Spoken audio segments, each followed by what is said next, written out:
This episode is brought to you by Superside. So Superside.com. If you need something designed quickly, go to Superside.com. Give them a try. Humble and smart man can admit when he's changed and is wrong. So I am humble and smart. What up, Sam? How are you doing? Hi. You got a sweatshirt on that says "It's only money." What are you trying to say? I'm trying to say that when I look at my portfolio and look at my losses, it's only money. It's only money. I met this guy once, and he was like, I don't know, doesn't matter. Met a guy, and we were talking, and I'm easily excitable. So if you start talking to me and you start talking a little bit of sense, I get really excited, and I will triple down and make some kind of commitment that I don't want to make. But I did that with this guy where we were both talking about money, and we were like, you know what? Fuck money, right? Like, we need to fuck money. And we agreed to do a money burn in San Francisco. We were like, okay, $1,000. You bring $1,000, and we're just going to burn it. And God, that's so stupid. And of course, exactly. And does money burn? Yeah, it's paper, right? It's not paper. It's cotton. What? Yeah. So it's like a riddle. What weighs more? All the money printed in a year, or all the trains that have ever passed through Grand Central Station?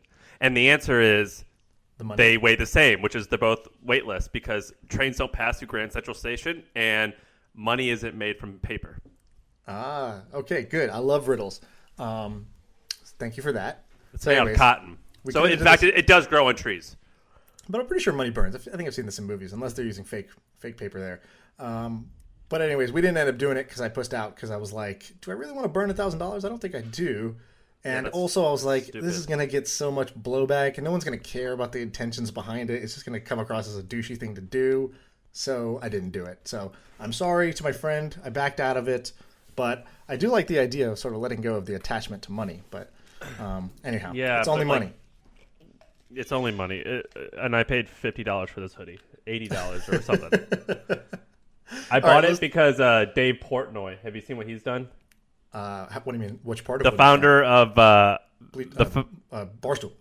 Founder of Barstool is trading. He put $3 or $4 million into an account and has been day trading and filming the whole thing. I think he's down $600K right now.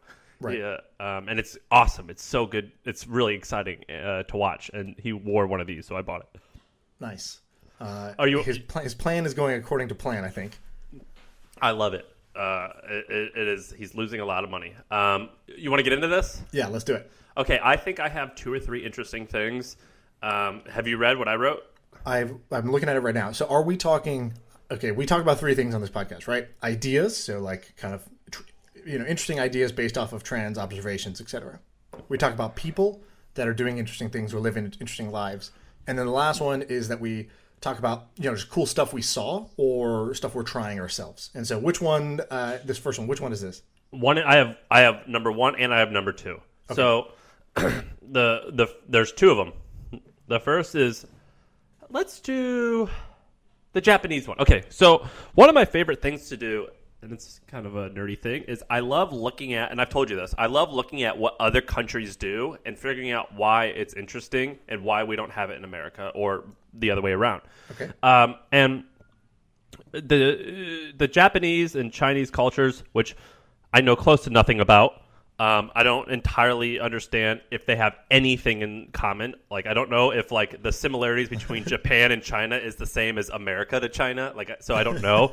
But what I've noticed that both the Chinese and the Japanese are wonderful at monetizing news apps. And there's a few reasons. The first reason is in Japan, I don't know if this is true in China, but in Japan, it's still quite common to buy newspapers and to subscribe to news. That's still common. In China, I don't know why it's so much popular, but for example, in China, the people who have podcasts like this, they monetize significantly better with subscriptions. So like for example, Serial was one of the most popular podcasts whenever it came out. It had, I think, 56 million listens or something crazy like that. And it only made like $1 million in ad revenue. It was shit. Right. Whereas multiple creators in China will make $5-10 million a year, and with a significantly smaller audience. So anyway, I got really interested in these businesses, and the one that I think is most interesting is called Usabase. Have I ever told you about Usabase? Nope. Okay, so the only way you will likely know about them is because they bought Quartz in 2018 for about $100 million. So the interesting thing about Usabase is they're public in China. So I went and found a lot of the reports, which I love doing, and I looked at their decks, and I also learned all about them. So Japan, long story short, right? Not China. Sorry, Japan. Usabase is Japanese. Long story short, Usabase is, before the Corona thing happened, they were publicly traded at $826 million market cap. And they only raised $5 million to start, and they're about 10 years old. So they raised a very small amount of money for how big they got. And the way that they make money is they own a handful of products, but 3 of them make the most money. The first is Quartz. That actually doesn't make a significant amount of money, and that was a stupid company to buy. I don't think they ever should have done it. The second thing is Spida, which, from my understanding, it's all in Japanese when I go to the website, but from my understanding, it's kind of like Crunchbase. And then the next one is NewsPicks. Now, here's where I'm being long-winded, but have you heard of NewsPicks? Tell me why I care about this. Tell me about these apps. I will. Have you heard of NewsPicks? I have not heard of it. Okay, they only have 150,000 subscribers, but they do something like $50 million in revenue. And here's where the opportunities are. Is, Pocket and Flipboard? Yep.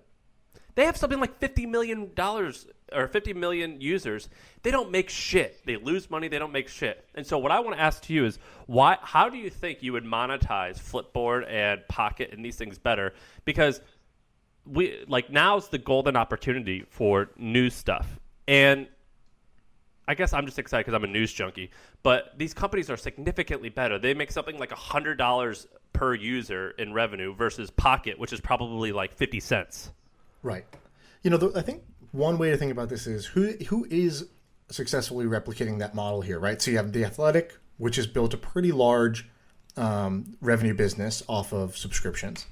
And then I think one of the legacy, New York Times or whoever is doing really well, right? Isn't that the case? The New York Times or Wall Street Journal, one of them is doing well? No, these aren't the same. These aren't the same because Usabase isn't a publisher; it's an aggregator. Sure. Which is a wonderful. Which is more like Flipboard. Yeah, which is wonderful because you don't need a significant amount of people, and the market size is like everyone in the country. Yeah, so I'm not sure why people would pay for that. I don't know what the cultural difference is. I've heard the same things about podcasting as you have, which is that the podcasting industry in China is worth multiple billions, whereas in the U.S. it's hundreds of millions type of thing, and so I'm not sure what the cultural differences are. In fact, some of these things are pretty nuanced. So, for example, live streaming, the same thing happened where in China live streaming is so crazy huge. So I'm at Twitch now. Twitch is a big network, but we're just in gaming, and average American doesn't use Twitch, but in China, the live streaming apps are on par in popularity with a Twitter, an Instagram, a Facebook. It's part of the mainstream culture. And people wondered why. My theory on why, for live streaming at least, was that in China, there's sort of a sort of suppressed, sexuality or something like that, where porn sites are often blocked or firewalled out. And there's just a crazy ratio of men to women, where there's way more men than there are women because of the sort of one-child policy, I believe, that was in effect for many years. And so people valued boys, and so they had more boys. And so I think what the reason live streaming is super popular in China and not in the same way in the U.S. is because of those cultural factors. So people will watch live streams because it's sort of like this weird flirting softcore porn thing where you're watching a cute girl from a distance and you're able to chat with her and send her tips and give virtual gifts. And so a lot of people in the US just looked at China and they're like, how do we it's happening in China, it's going to happen here. But they missed that the underlying reason it worked in China and why there was demand for it in China, where there's less demand for it here. So that's what happened in live streaming. I wonder if the same thing's happening in podcasting, where why is it so much more popular there than it is here? And then the same thing maybe in the news apps. What is it culturally? And I don't know. What is it culturally that makes people either value this more or pay for this more? For example, in India, we've talked about Indian education apps. and how valuable they are. So an app like Bijou, or there's a bunch of different Indian apps that are very big subscription businesses for education. Multi-billion-dollar companies, and you don't really have the equivalent here in the U.S. I know you don't, and I think they're all the creators out there. I think they can do this, and can I explain to you how I would do this? Okay. And this is interesting because this involves news, but involves all types of paid information. I think paid information should be significantly larger than it is, and I think it's going to get more popular. Actually, I think that anyone who's doing paid stuff that is normally free. It's going to be much larger. And so here's why I think, here's how I would do it if I was starting from scratch, which I kind of am. I am in this business. Is the first thing is you'd be surprised that shit that's free or is mostly free, if you package it slightly differently, people will pay for it and they will like it more. And so what I've seen with our NPS for Trends versus the Hustle, which is free, the Trends NPS is significantly higher. It's like fucking 90, which is crazy high. And I believe that the content is great, but also people enjoy it more because they pay for it. So I think builders out there need to think to themselves, man, there's this weird mind fuck that I can just literally charge for something that normally is free and people will like it more. The second thing is I think people need to charge up front, no freemium. I think if you charge up front and don't do any freemium, you're going to get significantly better results. The third thing is things that a lot of times companies like doing this low density with a lot of white space on their pages. Yeah. Nope. Fill it with information. Get rid of that beautiful stuff. That's not right. Have you been to drudgereport.com? No. You don't know what Drudge is? I've heard of it, but I've never gone. So it's like political. Yeah, it's his name, Matt Drudge. I could be saying it wrong. Drudge. It's a hard word to say. It's just like one guy, and he's just like pretty right-winged guy. And I went to the website just now, and I was like, "Oh, I must have typed it in wrong because the website looks like Oh, it's Craigslist garbage." Dude, that website gets 1 billion views a month. That's crazy. Is this conspiracies? Is that what this is? I would say it depends who you ask. I don't think it's conspiracy, but it's for sure biased and right-winged, just like the founder of HuffPo. This literally gets 1 billion. Are you joking? Or this literally? I swear to God, like literally 1 billion. It could have declined recently, dude. Fucking, do you know Drudge was the one who broke the story about the Clinton, when he slept with Monica Lewinsky? Like he called it. Oh wow. So anyway, it's really just an aggregator of other links, and every once in a while he'll do something original. And does he retitle the headlines, or yeah, dude, it's literally just a page that you click off, and every once in a while he does stuff. Yes, that page was designed in 1996, and it's never changed. Dude, it doesn't even. If you haven't gone to this, go to it right now. DrudgeReport.com. This is so weird. This doesn't even literally. There's like, or if you go to Drudge.com, I think too. There's like 20 links that are. It's a black and white page, 20 black links, and then there's just a giant picture of an astronaut because it's like related to one story with a huge headline, and then there's again 1,000 links below that. A report was done in like 90 in like two. Okay, so according to SimilarWeb, it gets close to 100 million unique visitors, so 10 page views a month. Yeah, probably 1 billion. It's very influential, this site, and it's interesting. And I think that if you just like paywalled this, he would crush it. So who's this guy, Matt Drudge? What's his story? He's a former journalist. He's just a guy. I don't know. He's just a guy who created a cult following, and people love it. And when Ken Lear started HuffPo, he said, "I'm going to make the left-wing version of Drudge Report." And so, if you go to this website, it does a really good job of big, bold headlines. That's like yellow journalism that was invented by Hearst in the. What does that mean? Yellow journalism. Basically, this has been around forever. People think clickbait is new. It ain't. Hearst was a pioneer of this, so he would have these huge headlines, and it was mostly about like blood and scandal, and if it bleeds, it leads type of thing. Right. And then Rupert Murdoch also did it with his newspapers, and that's how they got popular. So if you go to HuffPo.com, it's very similar to this. It's a huge headline right in your face, and that kind of what that does is in your brain is it triggers a little bit of addictiveness. Business Insider's just like this too. If you go to Business Insider, big ass headlines. So they put their stats on the site. It says visits to Drudge today, 34 million in the past 24 hours, 1.1 billion in the past month, $10 billion in the past year. Dude, I'm telling you, it's fucking crazy. This is like What is happening?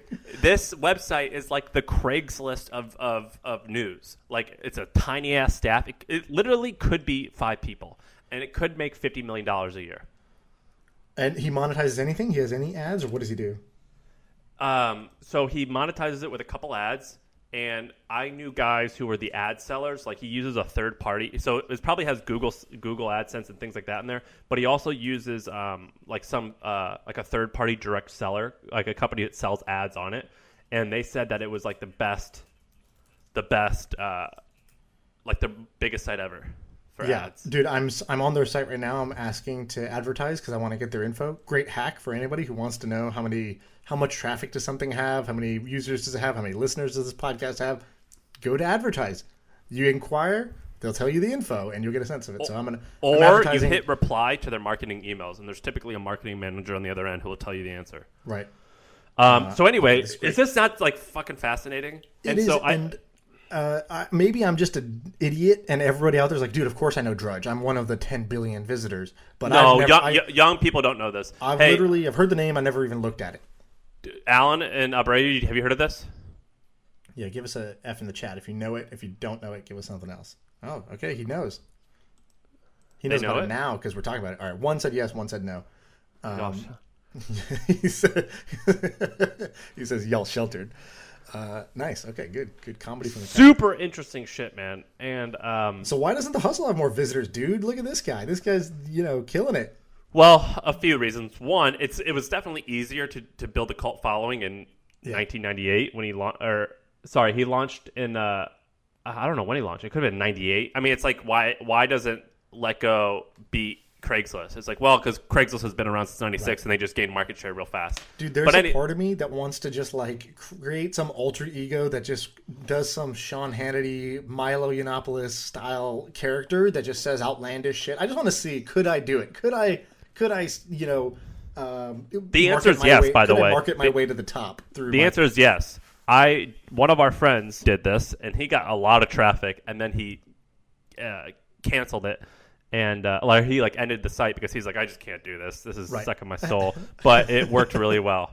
Got it. Okay. Cool. And by the way, typically conservative websites get way more page views and traffic than non-conservative sites. Yeah, this is now a conservative podcast, just so you know. We don't talk about politics, but if that helps the downloads go up, we're conservative, and we appreciate your support. So my point in all this was, I think news apps actually, if you charge money and you offer a similar offering as free ones, you can you can actually make way more money than not. And to your thing earlier, so this also happens in China, like you said. So I don't know how you say the name exactly, but it's like Tutiao or something like that. So ByteDance, which owns TikTok. Yep, that's another example of, that's just like Usabase in Japan. Yeah, they own, it's TOUTIAO. I don't know how you say it. But, and it's the same thing. It's this giant news app with like 20 million DAU or whatever. I don't know. It's like some it's just like very big for a news app, right? Like there's not, the U.S. doesn't have, I don't feel like, news apps that are doing those types of numbers. And actually, I'm going to look up their. I think it went public for like $20 billion. So okay, I was way under. DAU 700 million, MAU 1.5 billion. I knew I was under because I said 20 million DAU, and that's not that much. 700 million DAU, which is just insane. So yeah, and they bought public. TikTok for kicks and giggles. What? Yeah. And I think that they spun that news app. They spun that news app off. So opportunity here is, I think that news apps in America are way, way, way under monetized, and right now the demand in news is crazy high. With Trump being elected, everyone experienced what was called the Trump bump, which doesn't Trump have his own news network, or what is this thing that he promotes? This have you seen this thing? This news network he promotes instead of Fox now? No, what is it? He has this. So somebody back in the day had said, like, one theory was that the reason he wanted to run was because I thought that was a rumor. Channel. Yeah, that was a rumor. But he promotes this thing instead of Fox News. I have to find it. It's like O something. It starts with an O. It's this 4-letter domain for the news, and he like promotes this as like, yeah, this is the good news or whatever. I'd never heard of this network before. It's probably one of those right-wing news networks that's like massive, and I've never heard of it, and nobody in my Twitter timeline talks about it, so I just never see it. But there's something like that. A lot of people have tried this. It really hasn't worked that well. Ashton Kutcher did it with it's called A Plus, I believe it's called, and is it A Plus? It's something involving his initials. A plus K. A plus K, is that what it is? Yeah. And they got to like 40 or 50 million monthly uniques, but then like Facebook and Twitter said, all right, we're gonna if you post links, we're actually not going to show you to a lot of users, and so it basically crashed. Lil Wayne tried to do the same thing, and then this is actually how BJPenn.com, which is something you and I probably both read, started. Yeah, okay, so Alan just posted in the chat. So it's called One America News Network, OAN. And I've seen Trump posting about this. I had never heard of this before. Had you ever heard of this thing? No, but it looks like it's owned by a larger company. 100 to 250 employees. Yeah, I don't know who owns this thing. But anyways, there's something there to dig into. But okay, news apps. We like it. I'm personally more interested in this like Drudge thing than the Japanese aggregators. Because the Drudge thing blew my mind, but it's the same. It's the same thing. This is my point. It's quite similar. Right. Okay. Cool. What else you got? You want to talk about NeilPatel.com? Okay, let's do it. So Neil Patel's this marketer guy, right? Yeah, he's been around forever. He's only 35. He's been kind of crushing it since 2002, or he was 22. He started QuickSprout. It was a really cool blog, and one of the ways that QuickSprout made money is they would Google or they would write about SEO best practices and things like that, and then send leads to consultancies who would then help you with your SEO. So he eventually sold QuickSprout, and then he started NeilPatel.com and NeilPatelDigital.com, and he kept blogging about the same shit. And then he goes, you know what? Fuck it. Well, first of all, he tried to launch his own software thing that did something similar called Kissmetrics. It didn't work out. And then he said, fuck it, I'm just going to do my own consultancy. I think it's pretty fucking huge. And all it is an SEO consultancy. And I was doing research on it. And the way that he made this, and this is why it's interesting to people, is everyone has ideas for agencies. And they're actually relatively simple businesses to start. You're just offering a service, but they're real shit to run. And they're hard to make a profit if you do it incorrectly. And what he did that was interesting is, A, he opened up offices in Utah and San Diego, which are relatively cheap places to live. And second, he hired a CEO right off the bat. And all he does is he blogs in order to get leads, and it took like $1 million to start the thing, so he definitely had money up front. But it's really interesting, and the way that he's doing it, and his insight was he read Slack's S1, so that's the document that they publish when they go public, and his whole shtick was, he goes, man, Slack's S1, the majority of revenue, it came from bigger companies. So the majority of revenue came from like 600 companies that were huge. And also the margins on maintenance and service revenue were significantly larger than the actual software. So are you familiar with this? You mean the enterprise contracts where they say, okay, yeah, there's a professional services component to it. Yes. And so a lot of people, including myself, because I'm not in enterprise software, don't know this. But like at Atlassian, which is a large company, half the revenue is from maintenance and service. Yeah, is that crazy? It's crazy. AWS does this too. You spend whatever $30,000 a month, and they're like, "Oh, you need priority support. You need enterprise support just in case. You have a good business, so you don't want to ruin this. And so you're paying $5,000 a month, $6,000 a month, and just to have the ability to ask questions if you need to ask questions." It's mind-boggling. And so what Neil appears he has done is he goes, yeah, like, we're not actually going to sell the software because maybe one day we'll build something. We're actually only going to but we're going to kind of run it a little bit like a software company, but we're going to make all of our money from that service fee. And so they do a little bit of work, but in reality, they actually have software on the back end. But they're doing SEO work. So he's not selling leads. He's actually doing the SEO work. Yes. But why this is interesting to me is, if you look at, I just, maybe this is not interesting to people who know what they're talking about, but I didn't. And I was like, wait, most of the margin is in the maintenance revenue. And so that's where they're making all of their cash. It's a consultancy. And that's super interesting. And it got me wondering, man, if you just sell relatively cheap software, and a lot of the software is not hard to get, and you just add on a layer of service and maintenance, it's like, holy fuck, that's the way you do it.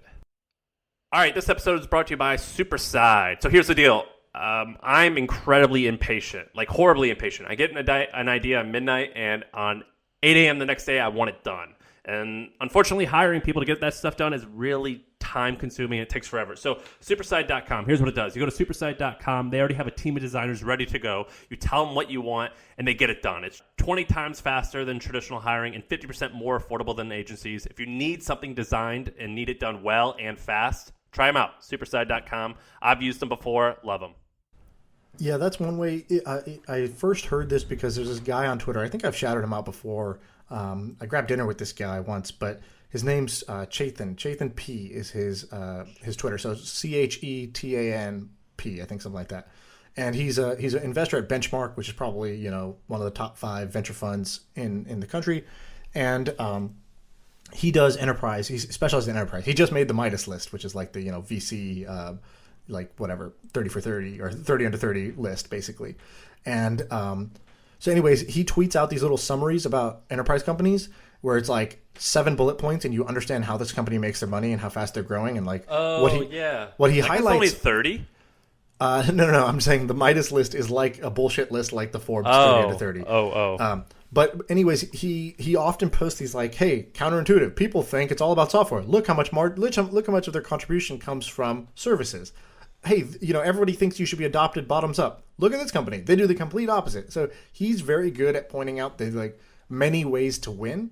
And that goes against sort of the conventional Silicon Valley wisdom, which is like Silicon Valley wisdom is like, oh, technology gets adopted bottoms up now. You don't have to sell. You sell in later. No, that's bullshit. Look at Oracle. It should be a software play. You don't want to have, this heavy OpEx component. And it's like, and so he just walks through a bunch of different examples of companies that are doing it very differently, like Pivotal and other companies like that. By the way, I bet most are doing it that way. Even if you look at Slack, they've got a fucking sales team. Yeah, of course they have a sales team, but like they're the example where it's like they grew like crazy from this bottoms up thing, and then they hired a sales team. But like many companies do the exact opposite and succeed. I don't think that that's true. I bet if you learn about Slack, I bet you most of the revenue came from sales team people. I don't think so early on. I mean, they didn't have any sales people early on, so it couldn't have been that way, right? But I think the revenue then pales in comparison to where they are now. So whatever. Who cares? Okay, so this Neil Patel guy, you think he's interesting because what? Because so you thought the interesting part was that surprise, surprise, these software companies actually have a significant amount of money that's coming from this client services. That's interesting. Is there anything else about this Neil Patel guy that you think is interesting or that could be sort of replicated in some way? No. Okay, cool. Well, shout out to the Indian yeah, there is one thing, which is his business, the way that he came to discover this business is really interesting. Whenever people ask me what company they should start if they don't, they're like, I'm not sure what to start. I always say, start a blog.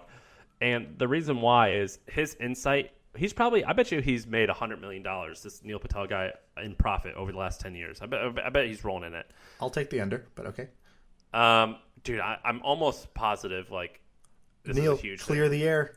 Neil, you hear this, clear the air. So Neil's, I think he's cousins with this guy, Heaton Shaw. I think that's why they started Kissmetrics together. They're cousins. I bet you that he's probably done... Anyway, I bet it's quite large. And anyway, the way that he did this was he created Quicksprout, and then he looked at what sold well and just launched it. And there's 2 companies that have done this really well. The first is WP. I mean, there's probably a ton. The first one that I can name is WP Beginner. It's WPBeginner.com. It just blogs about interesting WordPress stuff. His name's Syed. I bet you Syed. And so what he did was he looked at which WordPress plugins did best. And then he just launched his own and then put his links in there. And I bet you he's got a little empire that does $40 million in recurring revenue. I've talked to people who claim they know, and it's like in that ballpark. And then the second one who did the same strategy, which I am emulating, is SoftBank. You know, SoftBank started this way. Yep, that's right. The information, then conferences, then. Yeah, so they just started a magazine and they looked at which ads did best, and then they started or invested in those companies. I like it. Okay, cool. So interesting to me. I got a couple topics for you. Tell me if these are interesting. So there's this thing called, your mouse is hovering on this, I'm going to talk about it. It's called I clicked it. Book a YC Team. So what this is there's two guys who were in the YC batch and they weren't able to raise money. Their startup didn't work out. And so they created this website called Book a YC Team. It's like, hey, you want to hire like a product and engineer from YC? Like two founders, we're badass. We got into YC. That's like Harvard. You can just hire us and we'll just be like a little 2-man demolition crew for you for some price for some period of time. And so it's Love like it. the It's extreme just an agency. it's the extreme high end of like the Gigster, Upwork, Fiverr, like right, like that's the low end of like hire a like just hire a developer to build your thing, and this is the extreme like top end. It's like, and so I actually think there's a better product idea than their product was in YC. If they can get more failed YC startups to do this as an interim thing of like, hey, yeah, I do this while I'm in between figuring out what my next startup is, I think that's a very smart idea. So I thought that was cool. Any thoughts on that? Amazing. I want to. Well, our team joiners. I want to sign up for this. My concern is that if they're from I'm just gonna be a hater. If they're from YC, it means that they're soft and care about the wrong stuff and don't move fast and they're just weak. But great idea. I like it. Okay, I don't agree with that at all. But all right, neither of us would really know. That's just like funny. Okay, dude, my point is just like a lot of Silicon Valley people who make shit, they just launch slow, they do all this user testing versus just like fucking do it. So my favorite thing is actually YC is funny that way. The people who go into YC, they're often extremely scrappy, whatever, hardworking. They're just one or two people who are building a whole thing on their own and ambitious. Then they get into YC and then they drink the YC Kool-Aid and it's like, oh, now by the way, you were helping me before. Fuck you. I'm in YC. I don't need you anymore. You want to invest in my company? It's a $15 million valuation. Right. It's like, what do you have? It's like, well, we haven't launched yet. Or like, we have like 2 customers. And, it's like the minimum buy-in is $10 million valuation. And easily we can get to 15 or 20. It's crazy. And so then they get really like, high and mighty. And then my favorite thing to do, and also all the investors are talking to them around that same time. And it's definitely decreased because of this problem, but like still there's a lot of demand. The absolute best strategy I have is, I shouldn't even say this, I shouldn't even give this away because it's such a good system. Give it 3 months after YC. So I don't care about demo day. I wait 3 months after YC and then I go talk to all those founders. At this point, nobody else is talking to them. They've either already raised their round or they failed to raise their round and they're like humble, but and now reality has hit where they're like trying to actually grow their business and the YC hype is off and like the YC short-term gains that they were getting where they were like just trying to make a nice chart for demo day, it's over. And so when you meet them in the reality zone that they hit 3 to 4 months later, it's such a different conversation. And so you can invest on way better terms. You have way more real data to use because you're not just in the YC hype engine where you have 1 minute to hear about the business and decide. This is my point. And so this whole like YC book a team thing, it could be cool because those people are generally very smart and a lot of their design's great. But like if they're like soft and Madonnas, then I think what will happen is these are the YC teams that have gone through it and failed, and by then they are in a very different, like, I don't think they're soft. I think they are hardened by the opportunity, by the experience, and I would bet that they are some of the best talent you can pick up at that point in time. So if I like this, I think this is cool. If I were these guys, I would not raise any money, and I would just make. Just fuckloads of cash off this. Yeah, exactly. I agree. You're just farming the YC talent pipeline. Okay, so just start an agency just for YC companies. Be like, guys, we'll build your shit for you. Right, exactly. Love this. So another cool thing. So this one's super quick. I don't even know why I wrote this down. So there's this company called remote.com. Yeah, they just raised a lot of money. Yeah, they've raised $11 million, I think, and they're doing something really smart, which is if you've ever tried to expand internationally, one of the biggest pain points is starting your own entity in the region. So like we have this problem at Twitch all the time. It's like, hey, we're interested in this country. It takes like a year to spin up a legal entity in the country. Now you have to maintain that. There's a whole bunch of costs, a whole bunch of red tape, and you need it to be able to do, like some countries you need it to operate. Some countries you need it to be able to do ad sales, for example, in that region. So there's all these reasons why you need a local entity, but having a local entity is really hard. And so to employ people and whatnot. So what Remote's doing is they're doing the hard work of opening up legal entities everywhere. And then they are figuring out ways for you to use that entity to hire your remote staff as employees on the ground in that country. Okay, so, let's riff on that because I have a few cool insights. The first, well, this is everyone probably has this. It's still hard to hire over state line, like state to state. It's hard, and I've had to pay hundreds of dollars in penalties because I have people now who handle this, but when I first started, I handled it. You have to keep track of all your licenses for Texas, and I had one remote employee in Washington. I had to register there and shit, and I just didn't do it, and I didn't do it the right way. I had to pay hundreds of dollars in fees for penalties. It's quite hard to do that state to state. Have you done that? Have you hired? I've hired across states, and I'm like most people where you don't even realize there's other shit you need to think about. And right, I didn't know until I got a letter from the later. Yeah, I just got and then I'm like, where do I organize all this? Right. So yeah, that's interesting. Another thing that's kind of cool is I wonder if there's a whole bunch of companies or industries where you have to have a license to practice. But if you only have one person who works at your company who's licensed, then you're okay. So, for example, if you sell health insurance, if you sell any types of benefits, you have to be. I believe you have to be a broker. If you want to sell certain types of real estate, you have to have a broker's license. And oftentimes, getting those licenses in every state can be challenging. So, for example, Hims. Did I actually tell you about this? Hims, when they want to sell their Viagra state to state, they have to have a registered person. You can't you can't ship medicine across state lines. But that this is a totally different topic. But that law actually has been suspended currently, so doctors can prescribe. That's an interesting opportunity. That loophole might be closed, but that just happened a few weeks ago. But I guess what I mean is, if you're saying that they are a registered agent in a certain state to practice a certain type of business, that's kind of interesting. You could do that for loads of different things. Right. And so I think what these guys are doing is cool. The reason I initially liked it was because the founder's name is Job. And I was like, what? Your name is Job and this is what you do? He's like, yeah. I was like, whoa, this is great. This is a small little glint in my eyes when the fastest man on earth is named Usain Bolt. And I'm like, oh, wow, that's how the world is. It's amazing. The world is amazing. Are you sure it's not Job? It's spelled Job, so it's Job to me. And I was like, dude, your name is Job and you're about hiring people remotely? This is fantastic. It's probably Job. Well, I think he's Dutch. I think he's from the Netherlands. Maybe I'm wrong. I don't know. Sorry, I talked to him before. I thought about investing in this company, and I liked everything. I talked to the guy, liked it, liked the premise. He had a win under his belt from GitLab before this. He was super early there, number 4 or something. And then I didn't invest because I got busy. You should have. You missed out. I'm looking at him now. He kind of looks like the terrorist from Air Force One, he looks like the Russian terrorist who wears tracksuits. All right, and moving on. From Die Hard with a Vengeance. He looks like one of those guys.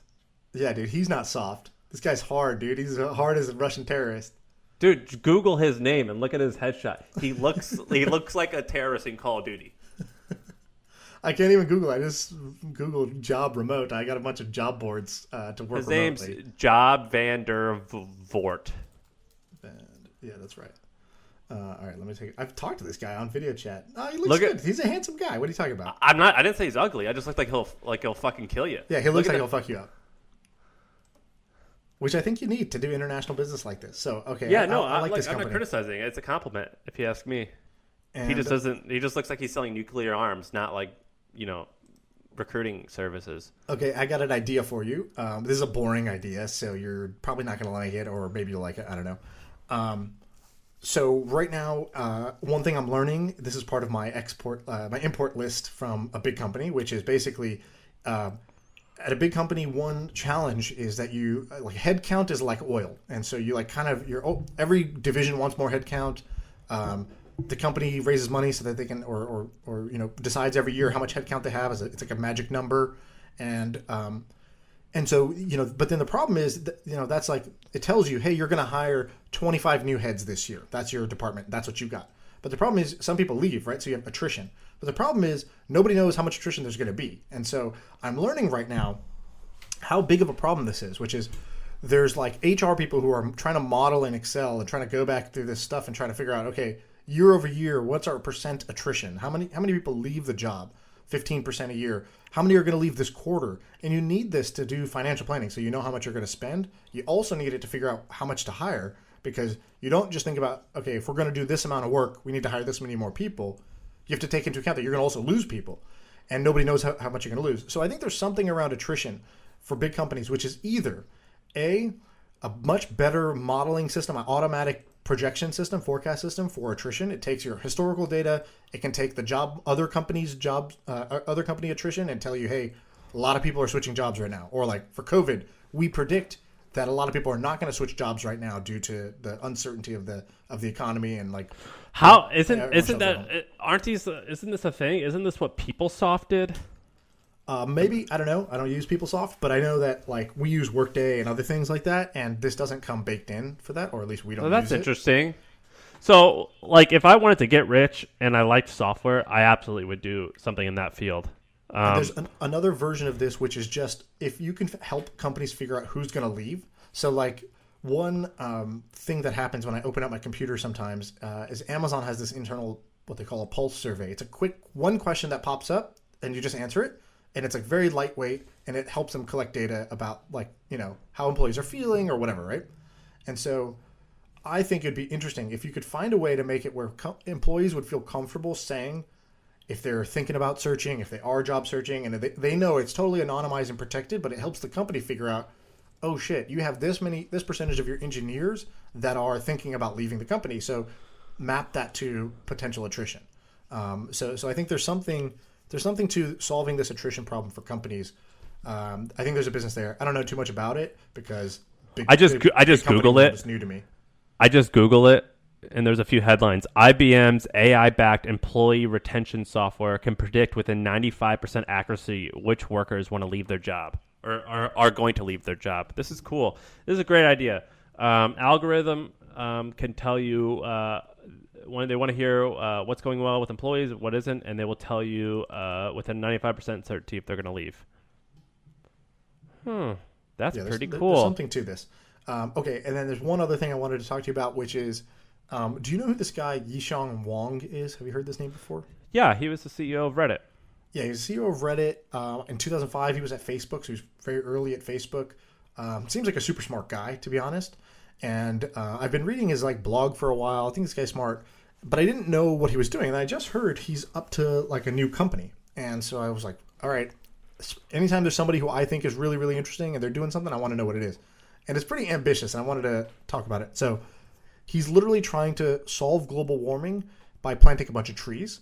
And okay, so what does that mean? You're really going to solve climate change? And so he has this blog post called "A massive global reforestation project is how we fix climate change."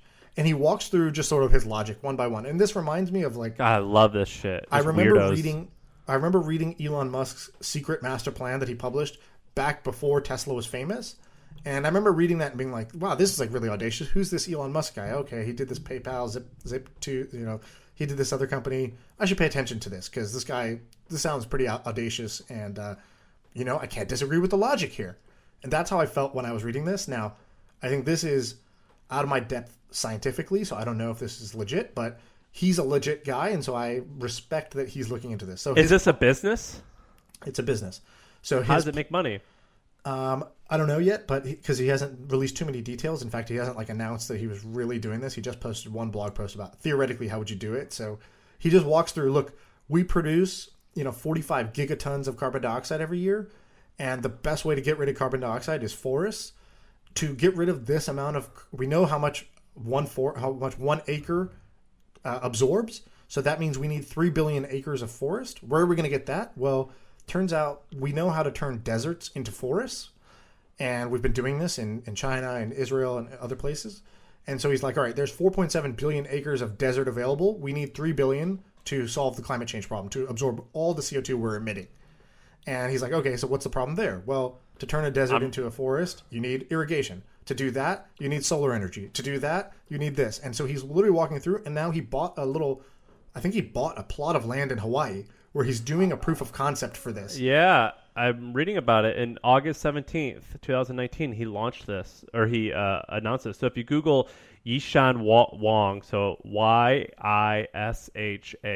Wong, Wong, trees, and then just the word trees, you'll see 2 posts on Medium.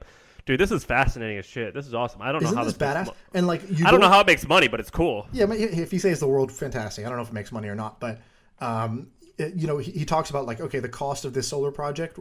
Obviously this is a lot. It's like, I don't know, X it's like a single digit trillion. And he's like, but the global GDP is this much. You know, could we dedicate 3% of the global GDP to solving climate change? I think we're going to need to.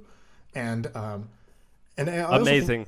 So I think it's amazing, and I love that, like, you know, he didn't come out on TechCrunch. You know, you don't read about this on TechCrunch. The reason I found this was because a local Hawaiian newspaper was talking about, hey, this guy's trying to plant a forest over here on this little area. And I was like, that's legit that he's, like, actually doing the work. So, like, respect for actually going and doing the work and working on one of the biggest, hardest problems to solve. So that's why I like this guy. How rich do you think this guy is? And do you think he's able to do this because he's rich, or is he... Like, what do you think is going on here? I would guess, you know, if you're at Facebook 2005, that's he could be worth $100 million. That's really early. Yeah, he could easily be worth $100 million. I don't know what his role was there exactly. He worked as a senior engineer at PayPal from 2001 to 2005. Right. He joined Facebook as a single-digit millions. He joined Facebook as a senior director of director of engineering in 2005. So yes. That's at least tens of millions, I think, in the IPO. Yeah, definitely. I mean, if you said he has $100 million in the bank, I would not be surprised. Yeah. So, anyways, I think this is badass, and I don't know, pretty inspiring. It's called Terraformation. I think it is inspiring, and my takeaway from this is, the climate change, awesome. I'm not like crazy passionate about it, but I support it totally. I think it's neat. My big takeaway though is like the type of balls you have to have in order to have these ambitions and then to follow through with it. I find that to be the most inspiring. Exactly. There's also this meme I saw, which was, and you know, great. I'm going to describe a meme on a podcast. It's hard to say, but like, it's basically two scientists and they're looking at the coronavirus, two little humps, like one that's a, you know, we've all seen this diagram now of like one curve and then the flattened curve. And so they're looking at it and it's like the height of their shins, and they're looking at that. And then behind them is the climate change hump, which is like 10 times their height. And it's like, yeah, I hope we get through this. And it's like, because there's a much bigger problem coming. And I think, you know, I could have never imagined there's a world where, all businesses shut down. Everybody has to stay in their home. Like, I thought that's a nuclear bomb. Like, I thought there's the only way that this is the case is like there's a nuclear bomb or like, I don't know, some crazy terrorist shit. And, you know, coronavirus did this to us in like a month. You know, when we hit the tipping point for climate change, you know, who knows what the world is going to look like and what's going to happen. It's totally. pretty scary. Do you think that you're going to go work from the office again? No, I actually told my company, I was like, I don't think I'll ever go commute to the office again. Yeah, our lease in our lease in San Francisco is like $14K a month, and I think it ends in May. And I don't know. I mean, everyone in their heads like, yeah, it's as like there should be like a service where you can like rent it and like only go some of the time. And I'm like, you mean WeWork? Like, yeah, that's a thing, and it's great. I don't know why like everyone hated on it a few months ago. So I think I imagine us doing a WeWork. Dude, that's interesting because at the beginning of this, you were like, dude, I hate remote. I hate this. I don't believe in this. Yep, and my opinion changes. A humble and smart man can admit when he's changed and is wrong. So I am humble and smart. All right, we got to end on that. That's great. You got anything else you want to shout out? No. Maybe we will have things to shout out soon. We're gonna start. I want to work on some projects like some private Q&As. Okay, nice. But all right, cool. We'll shoot those out. Shout those out later. All right, sounds good. So yeah, thanks for listening.